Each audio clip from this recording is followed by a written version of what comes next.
for this company, and it wasn't my own company. So, yes. I'm going to cut that out. Okay. Alishia, let's jump forward to today. You have a salon now. How many years now have you had the salon? How long have you been open? I've had the salon now for coming up to, what are we now? We're in September. So it's 2 years in December. So take us to who's in your team. Just give us a bit of take us into your world at the salon. Okay, so I have 3 senior stylists, 2 full-time, 1 part-time, an apprentice, and a front desk manager that works Thursday, Friday, and Saturday. Amazing. So you started on the floor. You went back to the floor, but you're off the floor now. Tell us that journey. You started there and some things have changed and now you're off. Because next we'll get to what does life look like now that you're off the floor.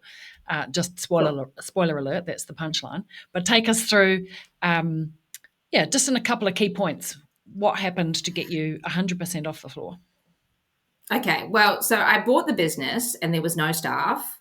That was probably maybe insane, but and I went on the floor after being an executive. Cutting people's hair was a bit strange.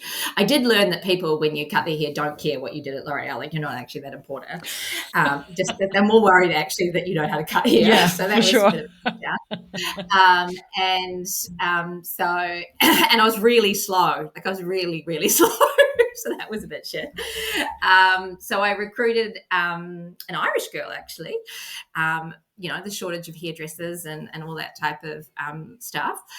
And just gradually started to build the team, brought on an apprentice, and slowly started to build the business. I did take on an existing clientele from the guy that I bought the business from. They were quite a mature clientele. They'd been with him for a very long time. Ironically, they were Jewish. There were a lot of Jewish people that I inherited.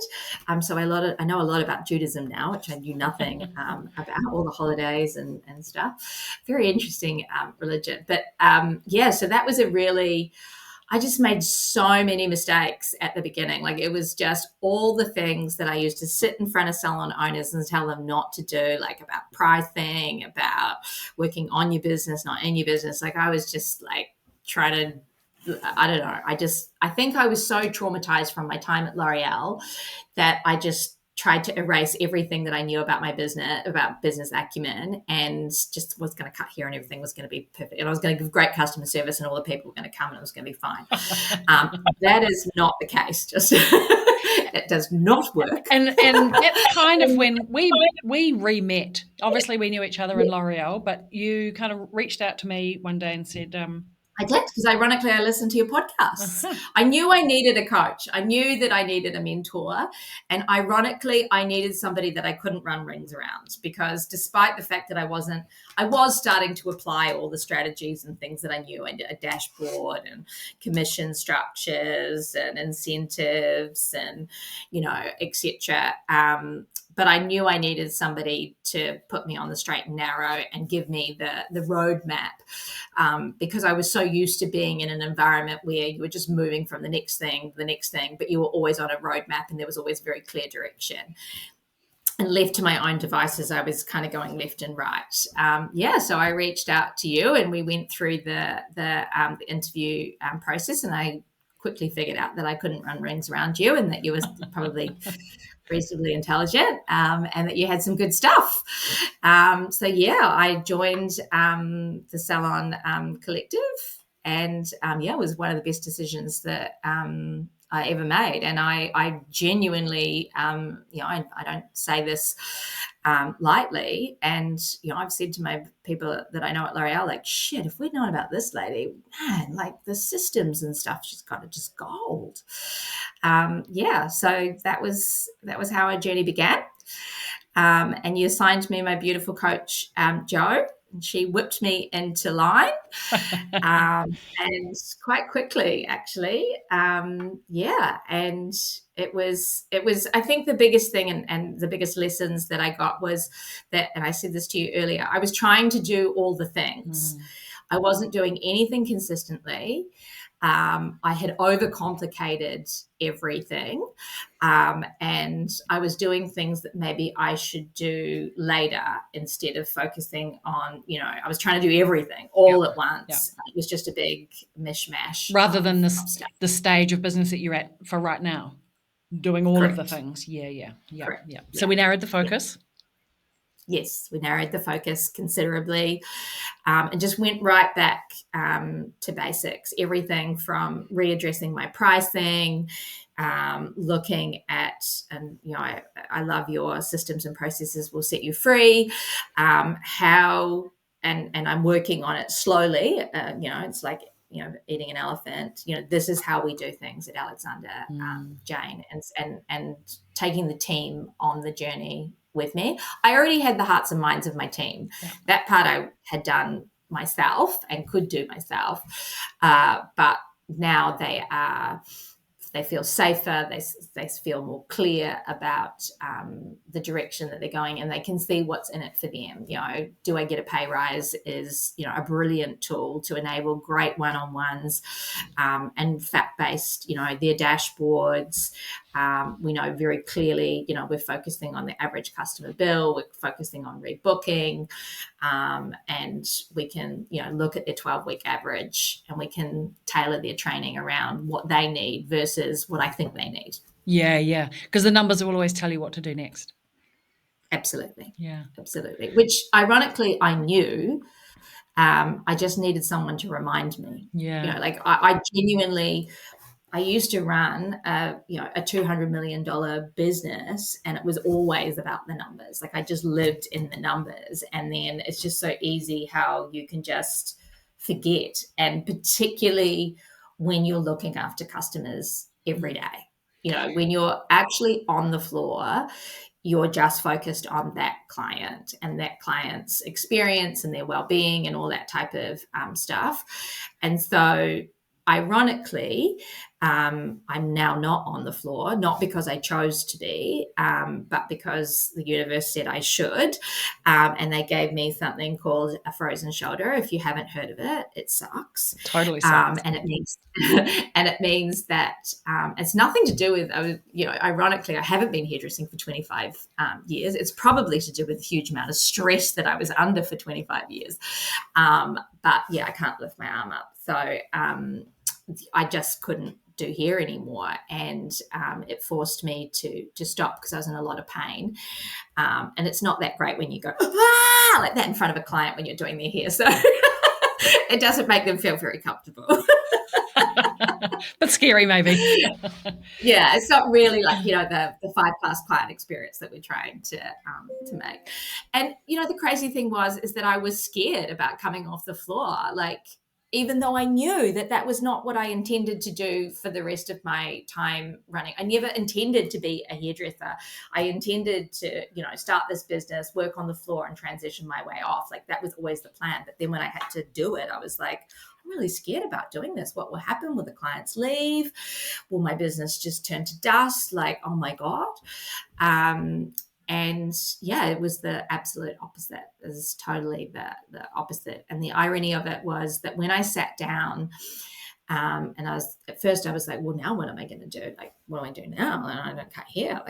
And so I took all the jobs that I have to do, all the systems and processes, you got your wages, your advertising, your team training, your huddles, your diagnosis, the list goes on. And I put them all on Post-it notes, and I put them on the wall. And then I put how long I spent doing, how long, if I wanted to do those jobs well, would it take? And then I was like, I've got 50 hours worth of work to do.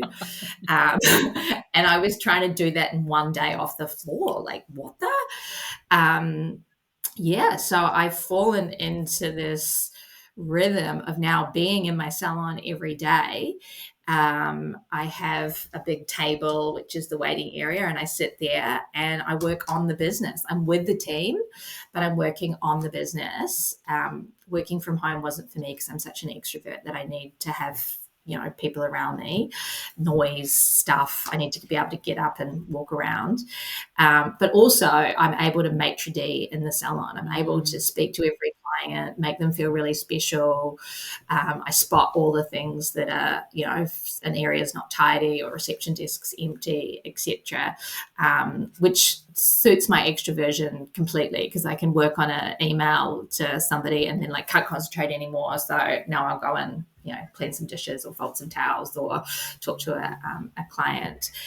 And You're working on the business, in the business. I Yeah, love it. I am. Perfect. Perfect. Literally. That's exactly what we should do. And, I guess the advice that I could give to any salon owner, and I'm a part of a squad right now, and, even though the turnover is not exactly where I need it to be, I can see I can see the light. I can absolutely see where we're going. I can see clarity. I'm not afraid anymore. And one thing that L'Oreal gave me was resilience. I had been in failing businesses. The difference was they paid me. Yeah. That's one of the that is definitely one of the bonuses for working for a large organization. Yeah. Regardless of the results, they still pay you. But yeah, it's been, I'm just so 100% laser focused and clear. And whenever I get a bit wobbly, it's another squad meeting. There's another intensive to go to. There's something to course correct me and get me back on the path, or I can speak to a coach. And, that for me, having come from, L'Oreal was an extroverted business. You were always in meetings. You were always collaborating. You were always working with people all the time. So all of a sudden, even though I had my team, they're young. The irony of it was when I first started presenting spreadsheets to them, they just looked at me like, what was that? I have done this. Yeah. And I'm like, so, and then there's red circles around, things. So thank God that the Salon Collective is way more hairdresser friendly. And I could just see them looking at me going, but we came here to cut hair. Why are we looking at these square boxes? What's wrong with you? So even being prepared to engage them in a fun, positive way takes time. You can't just roll into it's not like a salesperson where you can just pull up their sales results and smash them, because hairdressers don't respond to that. So what's the future for you, Alishia? You're here now, you're off the floor, but you're working on the business, and so you're in full action mode. Where to from here? What's the next goal? I'm absolutely obsessed with getting the business to 1 million, and I think we're 3/4 of the way there now, but it needs to be profitable. That's turnover is amazing, but if nothing falls out the bottom, then I need to pay myself and all that kind of stuff. So running and the reason I choose 1 million is it's not just a pie in the sky number. Is that I can see that the business has just the number of chairs has the capacity to sort of get to that 1 million, $1.1 million mark, with a minimum of 15% profit. So again, I'm now with not working on the floor, I've got the capacity to just look at every opportunity in the business. Do I tighten this? Am I over? Because, even doing ordering, when you're on the floor, you're just quickly doing it. You're not checking anything. You're just then all of a sudden you've got 50 bottles of 20 vol and 60 bottles and 600 things of bleach, and you don't need them. So looking at every opportunity to, not only increase turnover, but look at my profitability. And, I didn't give up a corporate career and, a big pay packet to earn nothing and not be back to the salary that I left. So that's my goal. And I believe to be able to do that, I need to have at least 2 salons. I was listening to one of the coaches in our squad session, no, in the intensive the other day. And she has 2 businesses and works 10 hours a week and is pretty close to the salary that I want. So that's my goal. Nice. That's what I want to be able to do. And I do genuinely believe that is possible. Yeah. Particularly with the help of the Salon Collective, and I mean that wholeheartedly. Your systems and processes, and it's just unbelievable, and so well thought out. And I love the fact that it just you keep innovating and pushing us further. So that's great. It's great. That's great. Well, we make a good team in that case. Yes, absolutely. All right. Well,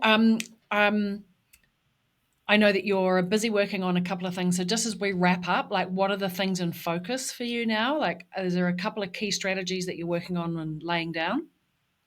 Yes, absolutely. So I've learned that power booking and using Christmas as the segue to be able to do that is gold. So there's a couple of key things that I've learned about power booking is that, and again, because I'm in the business, I can go to the client. So working out their rhythm and then going to them while they're in the chair and saying, hey, Larissa, believe it or not, it's 3 visits till Christmas. I see that your usual rhythm is every 8 weeks. I've had a look at some dates. If you want a Thursday, this is what it would look like. Can I book this? Would you like me to take care of this for you? And they're like, oh my God, thank you. Like, I think I've had one customer say no.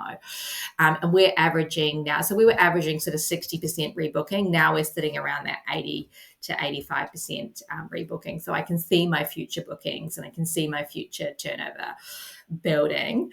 And I'm like, this is a thing. This is a really good thing. Yes, I'm going to get some cancellations and stuff, but this is the thing. Yeah. And then I was like, how do I stop the cancellations? How do I really secure this in? And obviously I heard you talking about the memberships. I had set up the memberships, but I didn't really kind of know how to unlock it, how to do it properly. And again, in the intensive, I listened to the session. And so I've reworking the memberships so that, and again, because we've got those clients rebooked in, now I don't need to go to them and say, do you want to rebook? I can say, hey, we've got this scenario for you where, we could take care of all of your appointments. You're not going to get the brutal bill shock at the end, and you're going to get a whole lot of freebies. Would you be interested? So I'm working on memberships to really future-proof our business, because if they're paying, then they can't cancel. But if they cancel, So yes, that is my new obsession. Working on unlocking that, and then coaching and developing the teams so that they feel comfortable with that. Well, look, we love working with you because you're so proactive. Like, you totally get it. You can just take an idea and run with it. So, kudos to you for the work that you've done on your business. And I really appreciate you coming and sharing your story, because, it's a journey, and I love where you've landed, and I love the lessons that you've learned. So I appreciate you sharing with the industry, because, we're on a bit of a mission to, for this industry, something has to shift. We can't just keep going the way that we've been going. And so I love that you're sharing the journey and the lessons, and seeing the proof in the pudding when you're putting things into place. So it's great. Absolutely. Appreciate your time. Thank you. Thanks, Alishia.